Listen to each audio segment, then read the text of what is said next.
Palavra da Verdade, com Hernandes Dias Lopes. Meus amados, vamos abrir a palavra de Deus na carta de Paulo aos Efésios, capítulo 3, versos 14 a 21.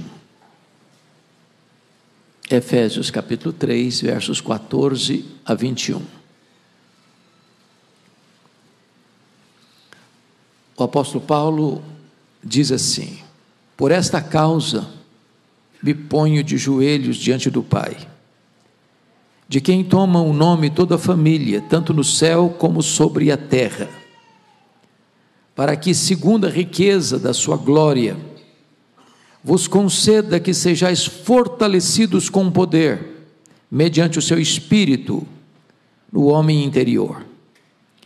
E assim habite Cristo no vosso coração pela fé, estando vós arraigados e alicerçados em amor, a fim de poderdes compreender com todos os santos qual é a largura e o comprimento e a altura e a profundidade, e conhecer o amor de Cristo, que excede todo entendimento, para que sejais tomados de toda a plenitude de Deus.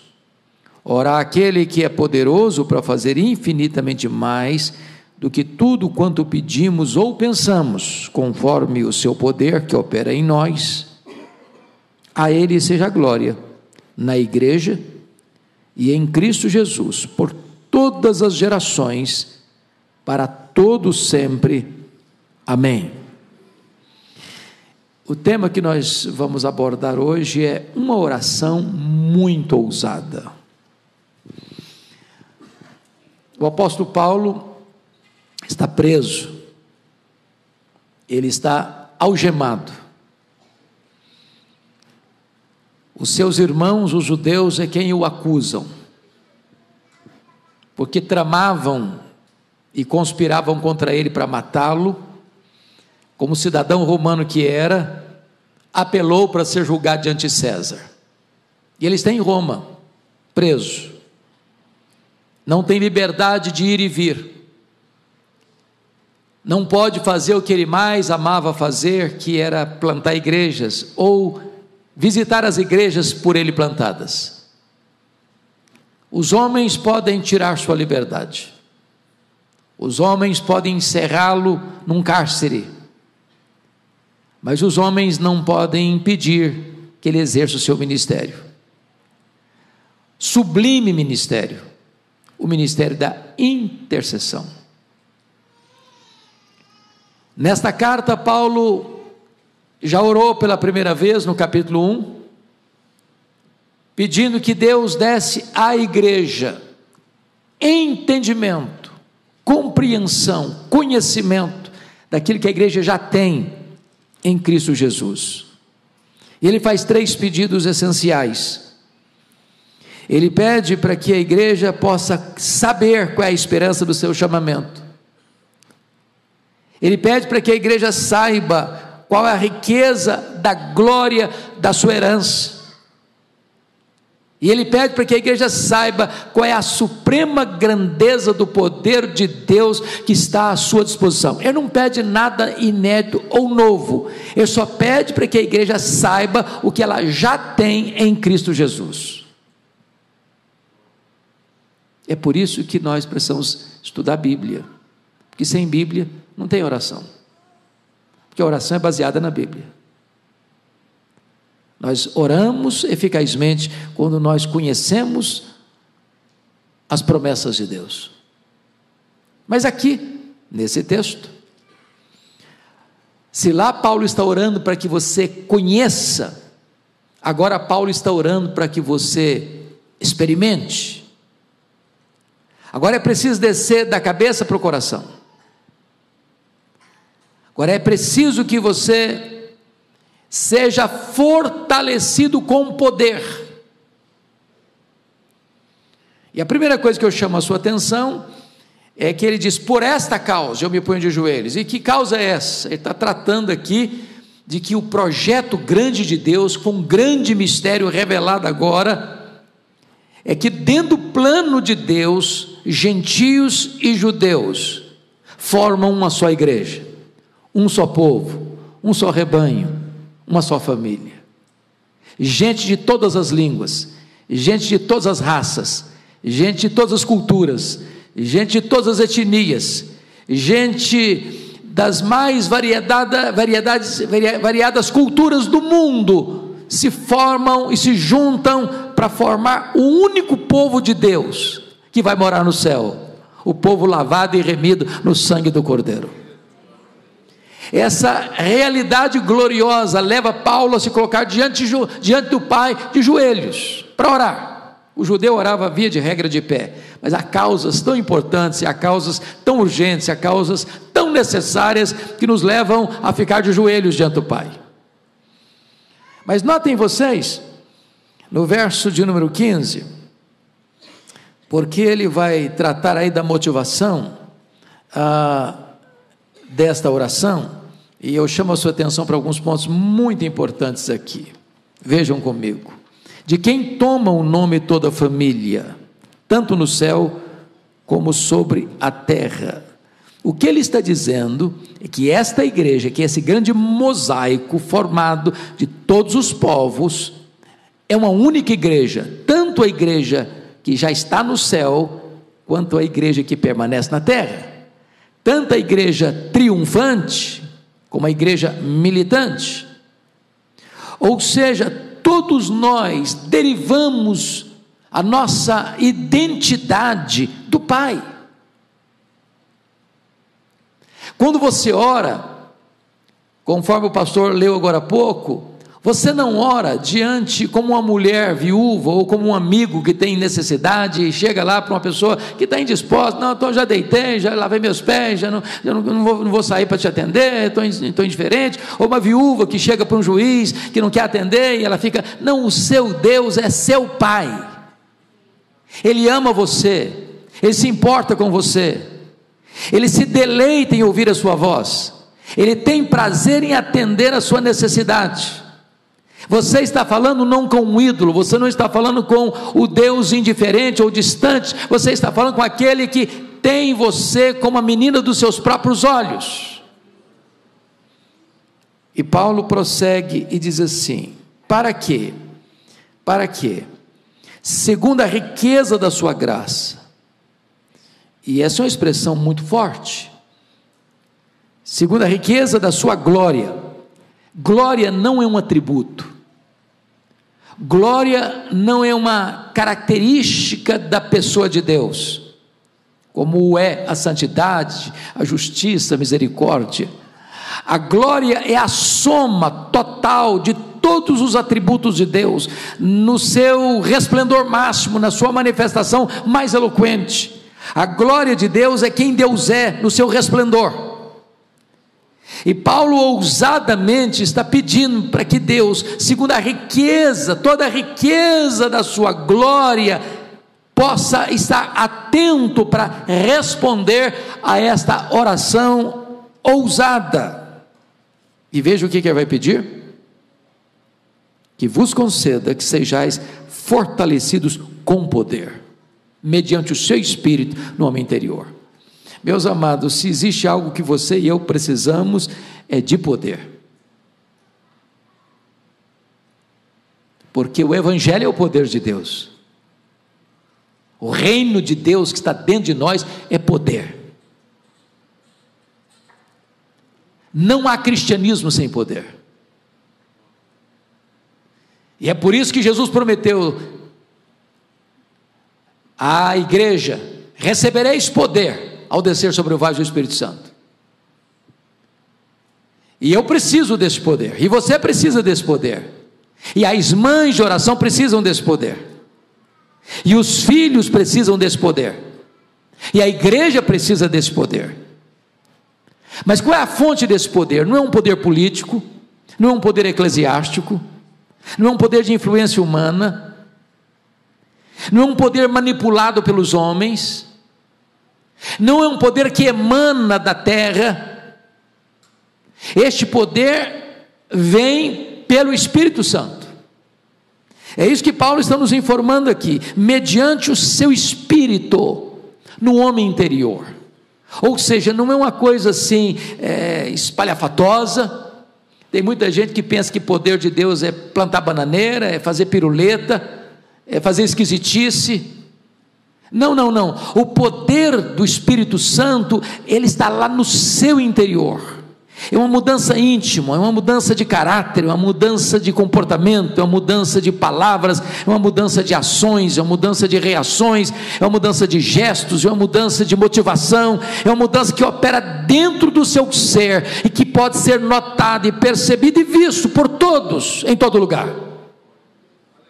Louvado seja Deus. Mas, amados irmãos, como é que você pode mensurar esse poder? Como é que você pode diagnosticar esse poder? Como é que você pode saber que você está cheio desse poder? O apóstolo Paulo explica: e assim habite Cristo no vosso coração pela fé. Ou seja, uma pessoa cheia do Espírito Santo, ou cheia do poder, é uma pessoa que vive uma vida cristocêntrica. O papel do Espírito Santo, conforme diz o teólogo J.I. Packer, o ministério do Espírito Santo é o ministério do holofote. Ele aponta para Jesus, ele exalta Jesus, ele glorifica Jesus. E você sabe, se você é uma pessoa cheia do Espírito Santo, é se Jesus comanda a sua vida, se ele dirige a sua vida. E Paulo usa aqui uma figura: e assim habite Cristo no vosso coração. Havia duas palavras no grego para habitar, a palavra katoikel e a palavra paroikel. São duas palavras que na língua portuguesa é uma palavra só, mas significados diferentes. A primeira palavra, a palavra katoikel, é morar ou habitar de um turista, de um viajante, que chega num hotel, hospeda-se ali por uma noite, 2 noites, uma semana, mas ele não mora ali. Ali não é a residência dele, não é a casa dele, ali não é o endereço dele. Ele chegou ali, mas vai embora dali. Ele não é o dono da casa, ele não tem poder de mexer nada naquele quarto, naquele apartamento. Ele está usufruindo e pagando por isso por um tempo. É o residente de passagem. A palavra que aparece aqui não é esta.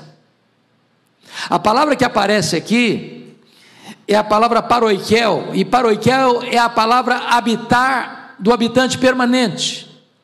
Quando você mora na casa, quando você é o dono da casa, quando você tem todas as chaves da casa, quando você volta para essa casa e habita nessa casa, porque é a sua casa. A ideia aqui, meus amados irmãos, é que quando você está cheio do Espírito Santo, Jesus é o dono da sua vida. A casa é você, é o seu corpo, a habitação de Deus. E pela fé, Jesus precisa ser o habitante permanente no seu coração.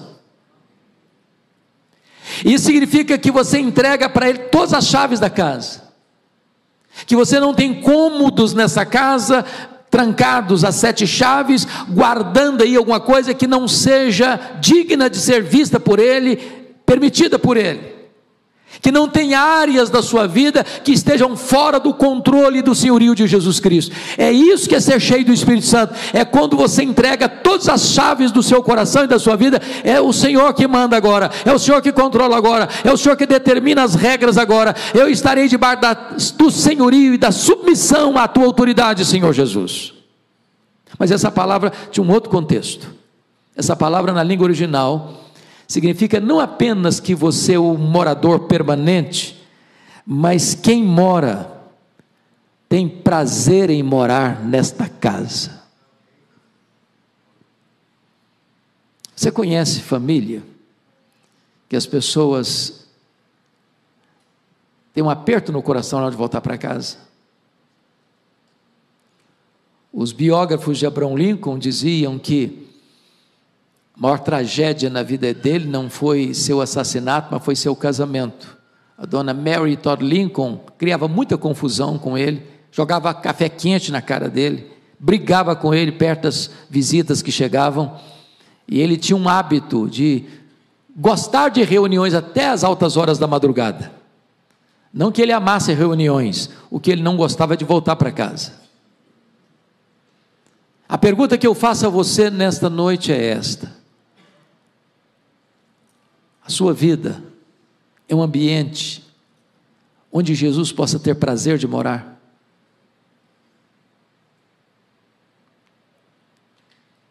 É agradável para Ele morar? Você diz para o Senhor: o Senhor é bem-vindo aqui, o Senhor é o dono, o Senhor é o amigo, o Senhor é o conselheiro, o Senhor é o Senhor da minha vida, então eu quero que o Senhor viva aqui da maneira mais plena e feliz. É isso que acontece no seu coração, na sua vida? É isso que esse texto está dizendo. Agora, você ainda pode levantar outra questão: como é que eu sei que Cristo habita no meu coração? Primeiro, que eu, se eu estou cheio do Espírito Santo, significa que eu tenho uma vida cristocêntrica. Mas como é que eu sei que eu tenho uma vida cristocêntrica? Como é que eu posso medir isso? Como é que eu posso mensurar isso? Quais são as evidências de que Jesus tem as chaves da minha vida nas suas mãos? Quais são os efeitos disso, de forma prática? Paulo responde, ele diz assim: estando vós arraigados e alicerçados em amor. Ele usa duas metáforas, da botânica e da engenharia civil. Arraigados, ele está tratando de uma árvore, e alicerçados, ele está falando de um prédio, de uma casa.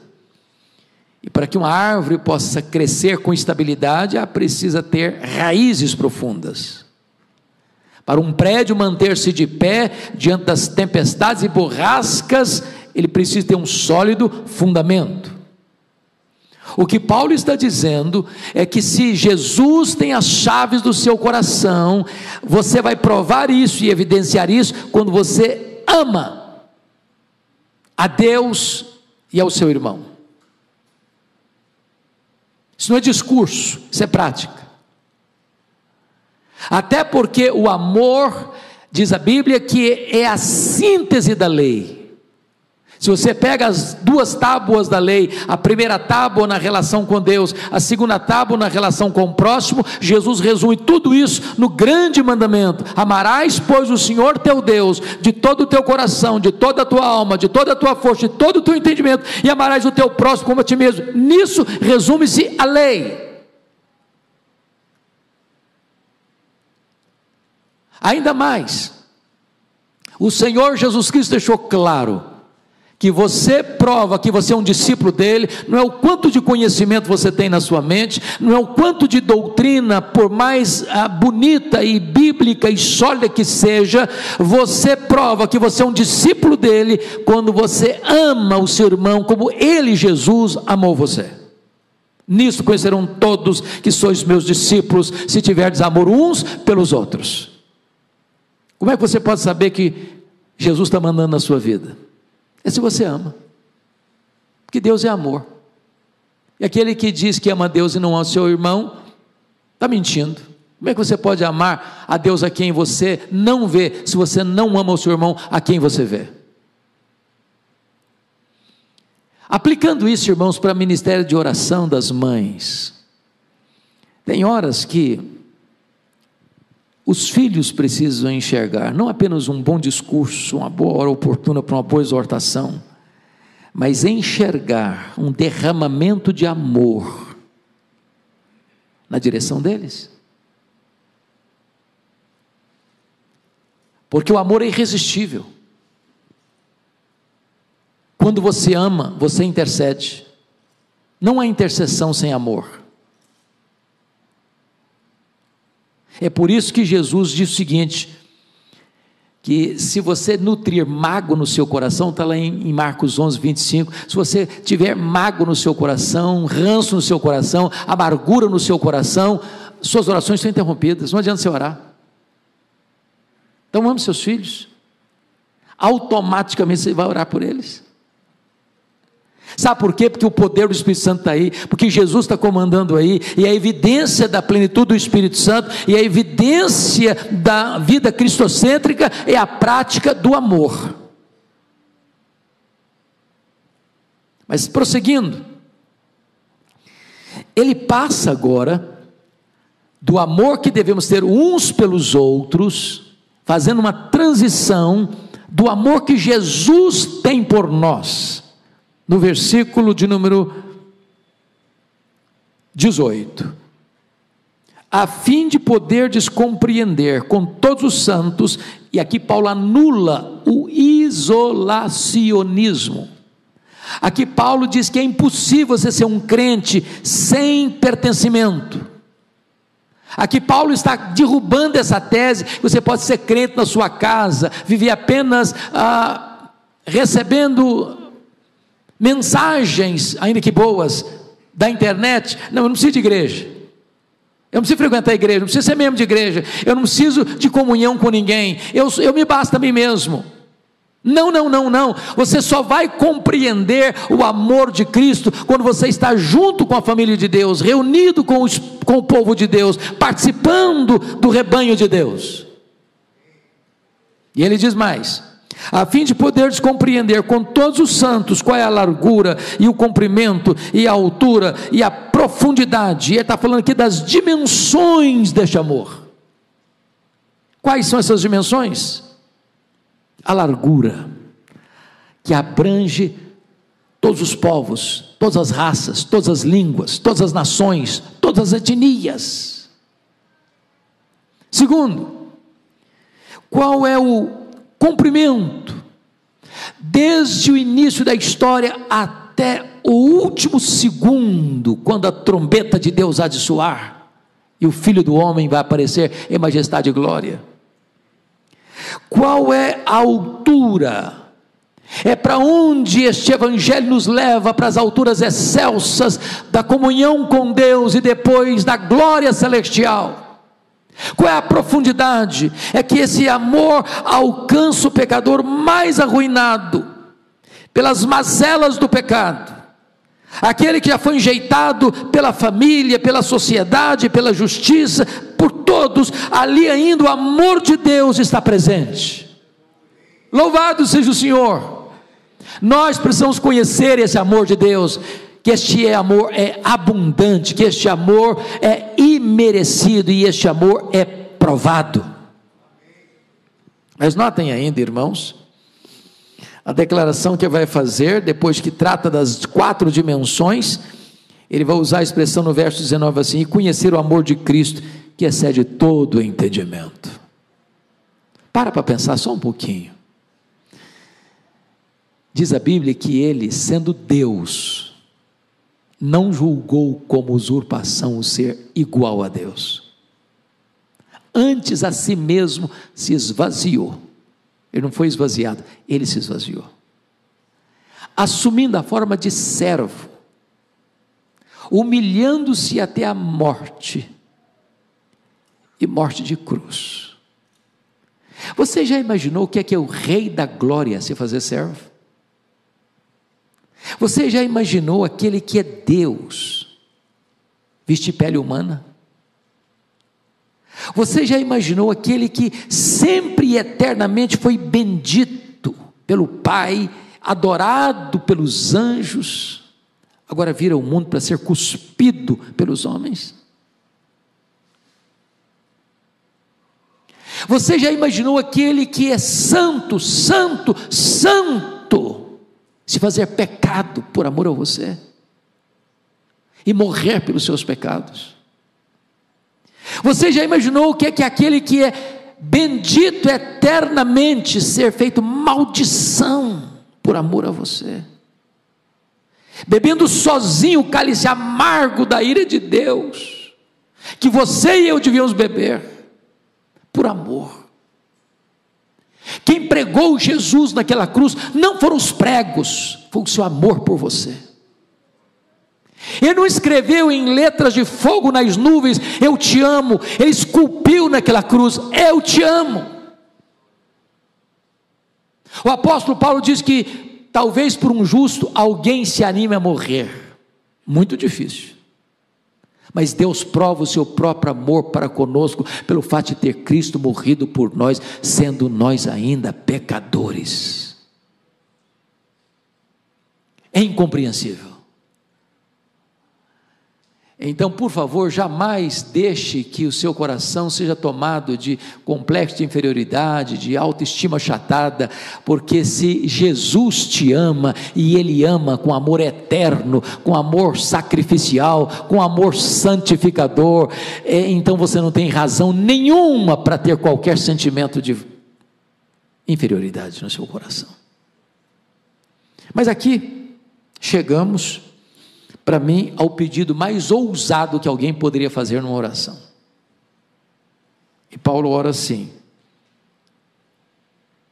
para que sejais tomados de toda a plenitude de Deus.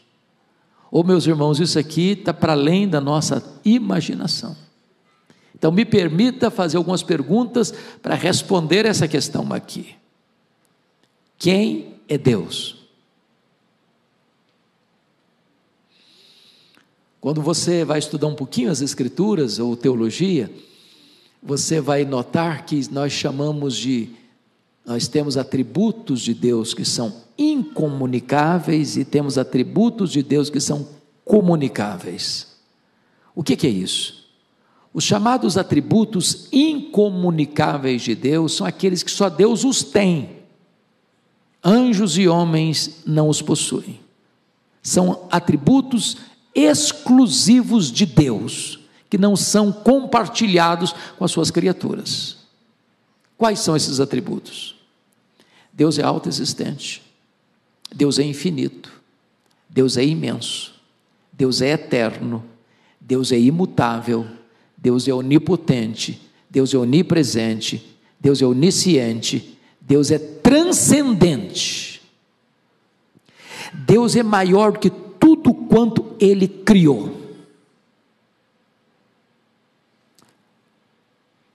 Outra pergunta: mas qual é o tamanho daquilo que Ele criou? Ninguém sabe, precisamente ninguém sabe.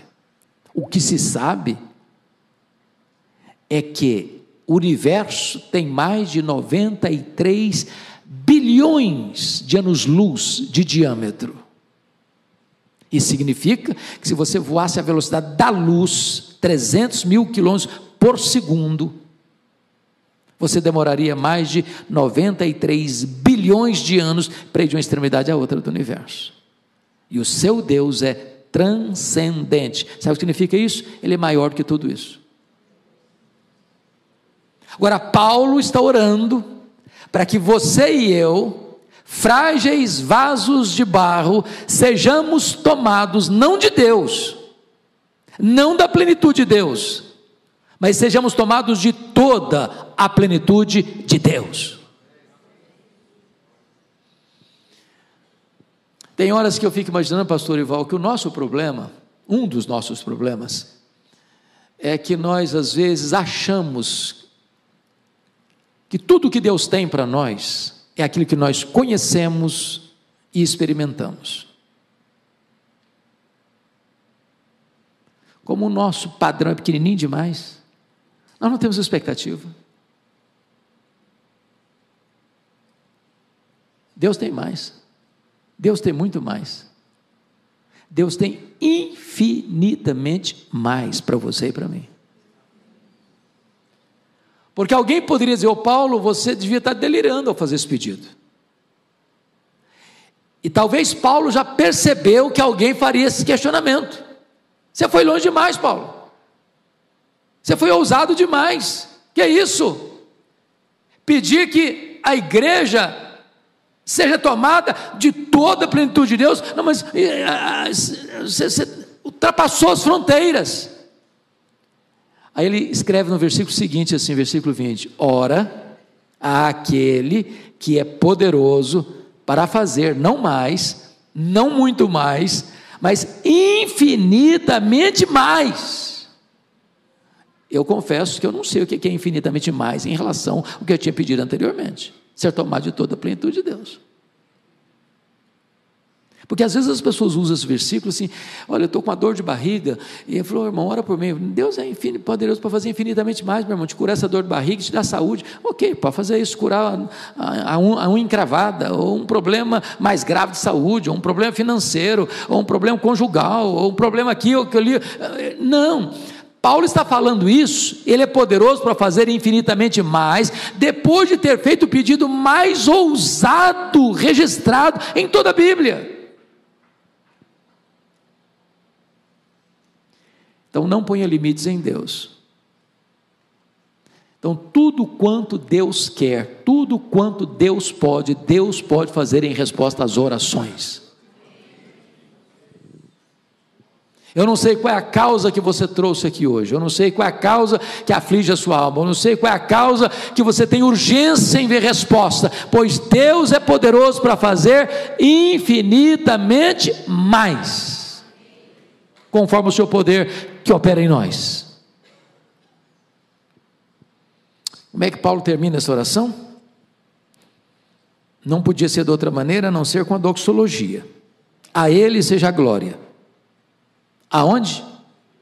Na igreja. Em segundo lugar, em Cristo Jesus. A glória de Deus no corpo e na cabeça, no povo remido e no Redentor. Quando que a glória de Deus deve ser dada pela igreja e Cristo?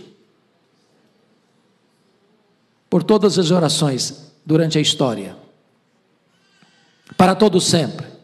Eternidade.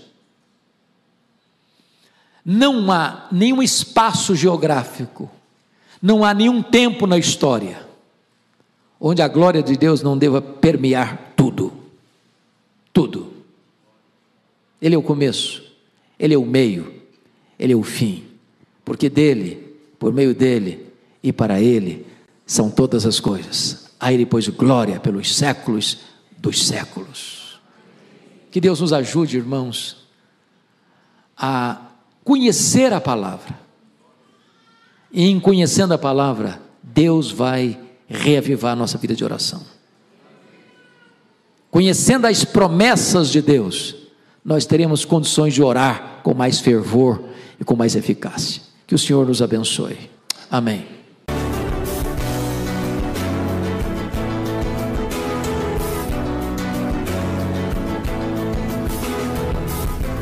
Palavra da Verdade, com Hernandes Dias Lopes.